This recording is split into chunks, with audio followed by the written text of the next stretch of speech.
Good morning. Radhe Radhe दोस्तों, स्वागत है आपका हमारे आज के ब्लॉग में। कैसे हैं आप सब? उम्मीद है अच्छे होंगे, स्वस्थ होंगे, प्रसन्न होंगे। तो चलिए शुरू करते हैं आज का ब्लॉग। और अभी बज रहे हैं सुबह के 5।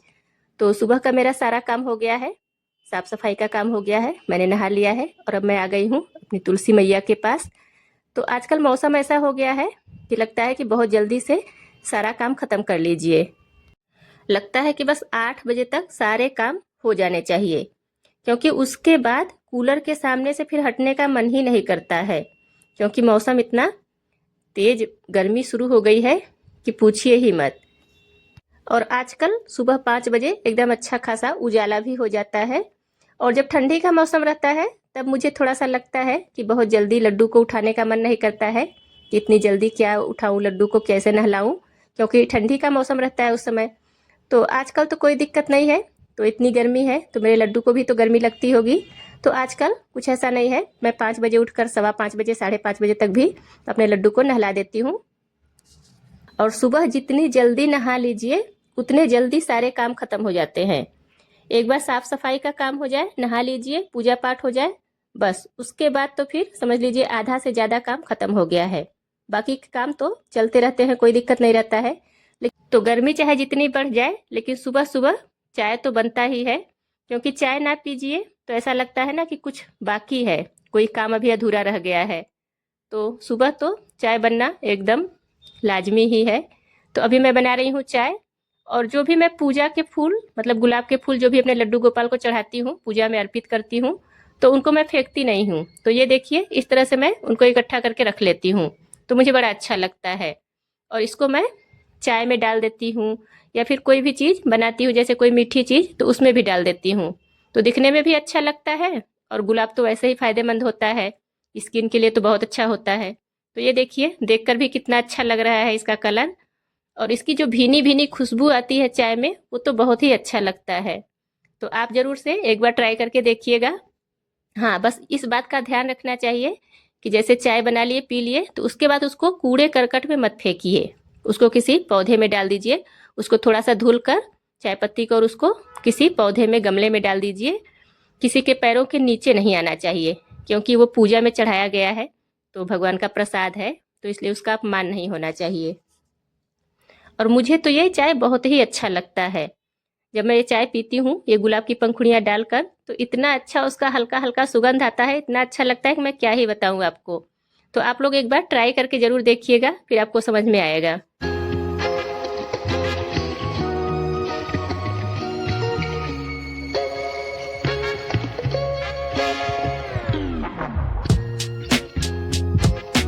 तो चाय पीने के बाद अब मैं लग गई हूँ अपने काम में। तो ये दाल है जो कि मैंने सुबह ही भिगो दिया था। तो मैं प्रतिदिन ऐसे ही करती हूँ, सुबह मैं दाल को भिगो देती हूँ, तो उससे 2-2.5 घंटे समय मिल जाते हैं, वो अच्छे से फूल जाता है। क्योंकि अरहर के दाल ऐसे बिल्कुल भी नहीं बनाना चाहिए डायरेक्ट। उसको 2-3 घंटे पानी में भिगो दीजिए, वो अच्छे से फूल जाए, फिर उसको अच्छे से मल मल के धुलने के बाद ही बनाना चाहिए। तो फिर अभी मुझे सब्जी काटना है, तो मैंने सोचा कि तब तक मैं दाल चढ़ा देती हूँ, दाल पक जाए। और ये पालक है, उसको काट के मैं दाल में डालूंगी। तो मैं कोशिश करती हूँ कि दिन में कम से कम एक पत्ती वाली सब्जी तो खा ही लेनी चाहिए। तो कभी दाल में डाल देती हूँ पालक, कभी सब्जी बना लेती हूँ।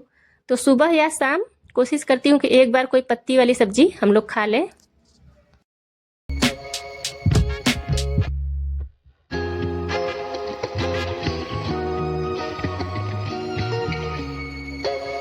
और ख़ास तौर पे हम लोगों के लिए, लेडीज के लिए तो पत्ती वाली सब्जी बहुत फ़ायदेमंद होती है, क्योंकि इसमें आयरन वगैरह भरपूर मिलता है। तो दिन भर में एक सब्जी पत्ती वाली ज़रूर ही खानी चाहिए हर किसी को। तो बच्चे नहीं खाते हैं, ख़ास तौर पे जिनके भी घर में बच्चे होंगे, तो वो थोड़ा सा इधर उधर करते हैं साग वाग खाने में। तो मेरे यहाँ कोई छोटा बच्चा नहीं है, तो फिर इसलिए कोई दिक्कत नहीं है। और मेरा बेटा भी बड़ा हो गया है, तो वो भी सब कुछ खा लेता है। लेकिन फिलहाल वो भी घर पे है नहीं, वो भी पढ़ाई के लिए बाहर ही है। तो हमारे घर पे आम का पेड़ है, तो मौसम ऐसा हो गया है, इतनी तेज आंधी चल रही है कि बहुत सारे आम सब गिर जा रहे हैं। ऐसा लग रहा है जैसे इस बार आम पेड़ में बचेंगे ही नहीं पकने के लिए। तो घर से बहुत सारे छोटे छोटे ढेर सारे आम आ गए थे, तो मैंने सोचा इनका कुछ मैं करती हूँ, क्योंकि इस तरह से ये खराब ही हो जाएंगे, फिर इनका मैं करूँगी क्या। तो देखिए मैं इनका क्या करने वाली हूँ वो मैं आपको भी दिखाती हूँ। तो सबसे पहले इन सबको मैंने छील कर इकट्ठा कर लिया। वैसे तो छोटे छोटे हैं, छीलने में भी दिक्कत होती है, लेकिन ऐसे फेंकने में भी मुझे अच्छा नहीं लगता है, क्योंकि कोई भी सामान नुकसान करना या फेंकना मुझे बिल्कुल भी अच्छा नहीं लगता है। तो मैंने सोचा चलो इनका मैं कुछ कर ही देती हूँ। तो इन सबको मैंने धीरे धीरे करके छील के इकट्ठा कर लिया और फिर इनको काट कर इसके बीच में जो इसका बीज है उसको निकाल दिया और इन सबको कुकर में डालकर मैंने सीटी लगा दी। तो इनको मैंने 2 सीटी लगवा दिया था। हालांकि ये बहुत अच्छे से पक जाएंगे एक ही सीटी में, लेकिन 2 सीटी लगा दिया था तो एकदम अच्छे से गल गए थे ये। तो जितने अच्छे से पका रहता है, मतलब उबला रहता है, उतना ही अच्छा रहता है इनका पेस्ट बनाने में।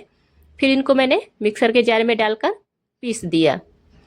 तो इसका पेस्ट बहुत अच्छे से बन गया। तो जैसे ही मैं पीसने के लिए गई तो देखा फिर लाइट ही नहीं है, लाइट ही कट गई थी। और आजकल जैसे जैसे गर्मी बढ़ रही है वैसे वैसे लाइट का भी कुछ अता पता नहीं है कि कब आती है कब जाती है। तो मैंने सोचा चलो तब तक मैं कोई दूसरा काम कर लेती हूँ। तो दाल पक गया था, उसको निकाल कर तब तक मैंने चावल रख दिया कि तब तक एक काम ये हो जाए और जब लाइट आ जाएगी तो फिर मैं उसको पीस लूँगी। हम गृहिणियों का यही होता है कि हम लोग एक समय में सिर्फ एक ही काम नहीं करते हैं, बल्कि एक समय में 2-3 काम करते रहते हैं। और इसीलिए हमारे पास समय भी अच्छे से बच जाता है और समय रहते सारे काम अच्छे से हो भी जाते हैं। तो अभी मैंने दाल फ्राई कर दिया है, ये भी हो गया काम। और उसके बाद फिर मैं आगे का उसको देखूंगी। अब लाइट आ गई है तो उसका मैं पेस्ट बना लेती हूँ। तो ये देखिए उसका पेस्ट बन गया है एकदम स्मूथ, बहुत ही अच्छा। तो इसको मैं निकाल के रख लेती हूँ।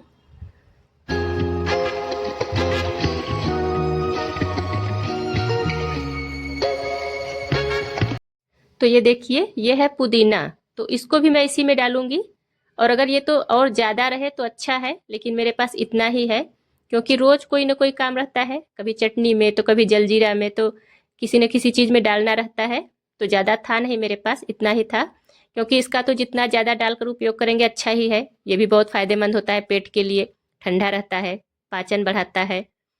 तो और देखने में भी इसका कलर भी बहुत अच्छा लगता है। इसका जब पेस्ट बन जाता है तो हरा हरा बड़ा अच्छा लगता है। तो ये देखिए अभी इसको पीस लिया है मैंने और इसी में मिला दूंगी। और इसका स्मेल, इसकी सुगंध तो बहुत ही अच्छा होता है। पूरा किचन मेरा महक गया है इसकी सुगंध से। तो इस सबको मैंने मिला के रख लिया है और फिर मैंने कढ़ाई रख लिया है गैस पे और उसमें मैंने डाल दिया है आधा गिलास पानी। और अब इसमें मैं डाल रही हूँ 1 कटोरी चीनी, क्योंकि ये आम काफ़ी खट्टा है। तो ऐसे कम मीठा रहेगा तो फिर अच्छा नहीं लगेगा।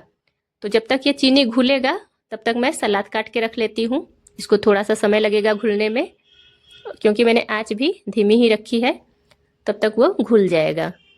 तो सलाद काटने के बाद अब मैं इसके लिए मसाले तैयार करूँगी, जो कि मुझे इसमें डालने हैं। तो उसके लिए मैंने तवा रख लिया है गर्म होने के लिए और उसमें मैं डाल रही हूँ 10 दाने काली मिर्च के, थोड़ा सा जीरा और थोड़ा सा सौंफ। तो इन सबको मैंने धीमी आंच पे हल्का सा भून लिया है और उसके बाद इन सबको मैं पीस लूँगी। तो अभी ये मेरा चाशनी भी बन गया है। तो इसमें मैं ये आम का पिसा हुआ पेस्ट मिला दूँगी और इसको अच्छे से मिक्स कर दूँगी इसमें, कि इसमें कोई गुठली ना रहे, पूरा अच्छे से मिल जाए। तो ये देखिए थोड़ा बहुत कहीं है तो वो मैं इसको मिला दे रही हूँ।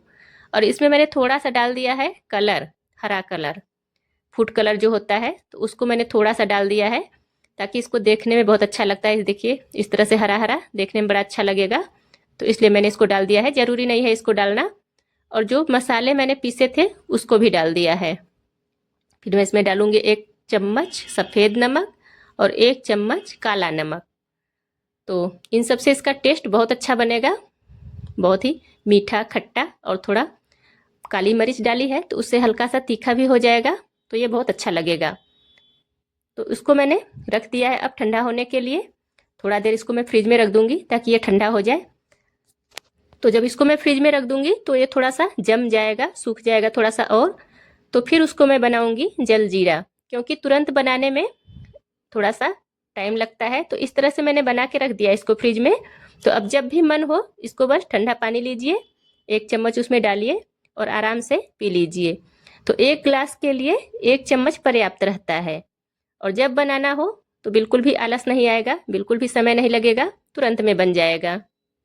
और बड़े तो छोड़िए, अगर बच्चों को भी बनाना हुआ तो वो भी तुरंत निकाल कर सिर्फ पानी में घोलकर तुरंत बना सकते हैं, क्योंकि इसमें बिल्कुल भी समय नहीं लगेगा और कोई झंझट नहीं रहेगा। सिर्फ ठंडा पानी लीजिए, 1 चम्मच निकालिए, पानी में डालिए और घोल दीजिए। और देखिए इसका कलर कितना अच्छा लग रहा है। तो देखिए फ्रिज में रख दिया था तो ये थोड़ा सा ऐसे जम गया है, और देखने में तो कितना प्यारा ही लग रहा है, और उतना ही टेस्ट में इसमें पीने में भी आता है, बहुत ही अच्छा लगता है ये।